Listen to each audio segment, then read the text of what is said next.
السلام علیکم حامد بھائی۔ وعلیکم السلام، بہت شکریہ۔ مارکہ حق آپ کو بہت بہت مبارک ہو، آج کا دن سالگرہ مبارک ہو۔ الحمدللہ آپ کو بھی اور آپ کے وساطت سے پوری قوم کو مارکہ حق کا 1 سال مکمل ہونا مبارک، اور انشاءاللہ ہم یہ اب ہر سال منایا کریں انشاءاللہ۔ اور پڑوس کو جا کے ان کی برسی کے اوپر معذرت کر لیتے،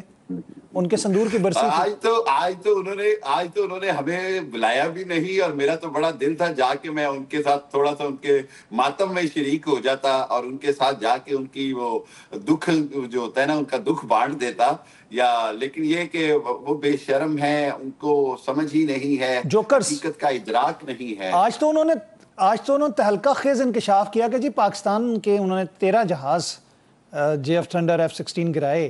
اور ہمیں میری ہنسی نہیں رک رہی تھی جب وہ ڈی جی صاحب نے آج پریس کانفرنس کی تو انہوں نے بتایا، تو ہماری ہنسی چھوٹ گئی، جتنے بھی اینکرز تھے، جتنے بھی صحافی بیٹھے تھے، سب کی ہنسی چھوٹ گئی۔ مطلب ایک چیز ہوتی ہے جو کہ دنیا کے سامنے واضح ہے، انٹرنیشنل ایکسپرٹس، دنیا کے سیٹلائٹس، ہر چیز فوکس تھی، جو کچھ ہوا سب نے دیکھا۔ ڈونلڈ ٹرمپ 11 کی بات کر رہے ہیں ان کے جہاز گرنے کی، ہم تو پھر تھوڑا سا مارجن دے کے 8 کی بات کرتے ہیں۔ اب یہ بتائیے گا کہ ڈی جی صاحب نے کہا کہ ابھی ہم نے 10% صرف اپنی پاور کا مظاہرہ کیا، باقی ابھی ہماری پاور اگر پوری لگا دی تو ہم تمہیں مشرق سے مارنا شروع کریں گے اور تمہیں چھٹی کا دودھ یاد آ جائے۔ بالکل ہے۔ دیکھیے بات یہ ہے کہ بڑی ریالٹی ہے کہ پاکستان نے اس دن 6 اور 7 مئی کی رات 20 سے زیادہ رافیل اور طیارے لاک کر لیے تھے، اور اس وقت ہمارے جو ایئر چیف تھے ظہیر بابر سندھو صاحب، انہوں نے اور فیلڈ مارشل صاحب نے، آرمی چیف صاحب نے فیصلہ کیا کہ ہم ابھی بھی ایک ریزالو شو کریں گے اور صرف 5 یا 6 طیاروں کو گرائیں گے، باقیوں کو صرف لاک کر کے معاف کر کے واپس بھیج دیں گے۔ اس سے ہم نے اپنی طاقت بڑی واضح منوا لی۔ دوسری بات یہ ہے جس انداز سے ہم نے ان کو تباہ کیا، S-400 جو 400 میل دور سے اپنے نشانہ بناتا ہے، ہم نے اس کے سر پہ جا کے، دہلی کے اندر جا کے، ادھم پور کے اندر جا کے، پٹھان کوٹ کے اندر جا کے ہم نے جو ہے وہ اپنے ٹارگٹس اچیو کیے۔ اور ایک اور چیز میں آپ کو بتاتا چلوں آصف صاحب، جو انڈیا جو بیانیہ بناتا ہے نا یا کوشش کرتا ہے، وہ اس طرح بچوں کی طرح ہوتا ہے کہ وہ ایک عام فہم آدمی تو 1 منٹ میں اس کو سمجھ جاتا ہے کہ بالی ووڈ فلم، اور اس میں ان کے نئے کریکٹرز جو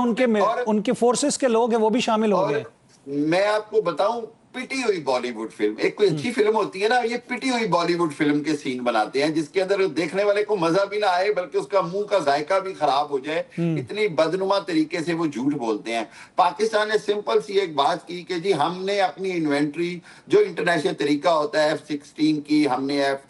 JF تھنڈر 17 کی پوری دنیا کے سامنے انوینٹری رکھ دی، ہمارے جہاز کامیابی سے واپس آئے ہیں، they are in their hangars. India can do that? No, India can't do that. اس کے بعد فرانس کی وہ کمپنی جس نے رافیل طیارے ان کو دیے تھے،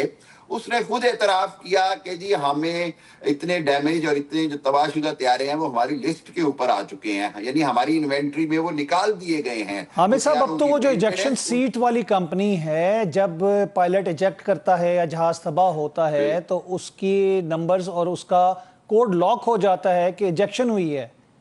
بالکل، تو وہ تو ایک بالکل ایسے ہی ہے، وہی تو بتا رہا ہوں کہ ہر چیز کاؤنٹڈ ہے اور ہر چیز بڑی کلیئر ہے۔ اور اس کے بعد پھر آخری بات یہ کہ میں نے ایک انڈین چینل پہ کہا، میں نے کہا 6 ماہ بعد تم ہمیں بتا رہا ہے تمہارا آرمی چیف کہ ہمارے کوئی جہاز گرے، آج سال بعد بتا رہا ہے، تو میں نے ان کو کہا کہ یہ وہی بات ہے کہ جو مکہ لڑائی کے بعد یاد آئے وہ اپنے منہ پہ مار۔ میں نے کہا اب یہ بات ہے کہ یہ تم اپنے منہ پہ مکے مارو، ہمیں نہ بتاؤ ہم نے کتنے جہاز گرائے ہیں، اس کے لیے پریزیڈنٹ ٹرمپ کافی ہے، اس کے لیے ڈیلی ٹیلی گراف بہت ہے، اس کے لیے فائنینشیل ٹائمز بہت ہے، US جرنل، دنیا کے سارے جو اخبار ہیں اور نیوز ایجنسیز ہیں وہ کافی ہیں۔ ایک چیز اور ہے عاصم، میں بھائی یہ کہتا ہوں کہ اب وقت آ گیا ہے کہ انڈیا کو اس کی اوقات دکھائی جائے، اور وہ اوقات یہ ہے کہ انڈیا کو اب کوئی دنیا پہ منہ نہیں لگا رہا، انڈیا ڈپلومیٹیکلی بالکل آئسولیٹڈ اکیلا ہے۔ انڈیا کے اندر جو اب آج جو اتنا بڑا الیکشن ہوا بنگال میں اور آسام میں، آپ کو پتہ ہے کہ تاریخ کی بدترین دھاندلی کی گئی۔ آج وہاں پر الیکشن کے وہ جو وزیر اعلیٰ ممتا بنرجی ہے، اس نے وزارت اعلیٰ چھوڑنے سے انکار کر دیا ہے، کیونکہ وہ اس نے کہا ہے جی کہ یہ ساری انہوں نے ووٹر لسٹیں اور سارا کچھ ریگڈ کیا گیا گیا, مسلمانوں کو ووٹر لسٹوں سے نکالا گیا, حلقوں کی ڈی لیمیٹیشن آخری دن میں کی گئی, اور بہت ساری جو اس کے اندر کرپشن ہے وہ ثابت ہوگی. تو اس سے ثابت ہوا کہ جو مودی ہے, وہ جو راہل گاندھی بار بار کہتے ہیں کہ انجینئرڈ طریقے سے الیکشن جیتتا ہے اور ایک ایک ووٹر جو ہے وہ 400 جگہ ووٹ ڈال دیتا ہے, وہ ساری چیزیں اب ایکسپوز ہو رہی ہیں. وہ جو مودی کی مقبولیت کا جھوٹا بیانیہ ہے, اب وہ آخری چیز تھی جو میں سمجھتا ہوں وہ بھی زمیں بوس ہو گئی. انٹرنیشنلی مودی ذلیل ہو گیا, جنگ میں ہم سے ہار گیا, معاشی طور پر وہ بدترین مشکل میں ہے, پبلک سپورٹ کا وہ نام لیتا تھا, سفارتکاری میں دنیا سے پیچھے رہ گیا, وہ پاکستان آگے نکل گیا. اور بالکل, اور الیکشن کی دھاندلی کی بات کرتے تھے تو آج سب سے زیادہ دھاندلی خود انڈیا میں ہوئی ہے, سارا کچھ ایکسپوز ہے. میں یہ سمجھتا ہوں کہ یہ وہ کارما ہے, یہ وہ میں سمجھتا ہوں مقافات عمل ہے جس کو اب مودی جو ہے وہ فیس کر رہا ہے. مودی اس کا پولیٹیکل کیریئر بھی مر رہا ہے, بی جے پی کا جو ہندوتوا آئیڈیالوجی ہے وہ اپنی موت آپ مر رہی ہے, اور پاکستان الحمدللہ, میں تکبر سے نہیں کہتا, پاکستان اپنی تاریخ کے کامیاب اور سنہرے ترین سفارتی دور سے گزر رہا ہے, اور انشاءاللہ یہ سفارتی کامیابیاں جو ہیں یہ ہماری معاشی اور بہت جلد 48 گھنٹے کی رپورٹ آ رہی ہے کہ جو پیس ایگریمنٹ ہے ایران اور امریکہ کا وہ بھی آنے والا ہے, اور وہ پاکستان کے لیے اتنی بڑی فتح ہوگی کہ پوری دنیا بلے بلے کرے گی. پاکستان کی ویسے ہی ہو چکی ہے بلے بلے.